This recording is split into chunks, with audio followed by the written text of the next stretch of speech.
Nahulog ang ini nga SUV sa buhong nga pahamtangan sang cable trend sa atubang sang power station sang National Grid Corporation of the Philippines sa Bacolod Murcia Road. Posibleng nga nadulaan sang control and driver sa salakyan rason nga nag-overshoot sa buho. Ginamaneho ni Carlos Gatilogo ang salakyan.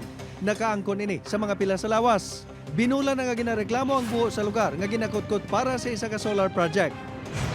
Gamit ang rescue vehicle sang Urban Search and Rescue sang Iloilo CDRRMO. Napasaka ang isa ka salakyan nga nahulog sa Iloilo River sa Muelelo ni Iloilo City proper.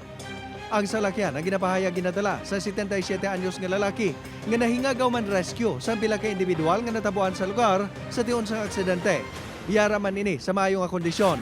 Ginapahayag nga nagikan ini sa Parola Wharf kag padulong sa direksyon sang Freedom Grandstand sa city proper. Apang ginapahayag man nga nagdulog pa ini antes na desgrasya. Ginapatihan nga may human error nga nagluntad sa aksidente.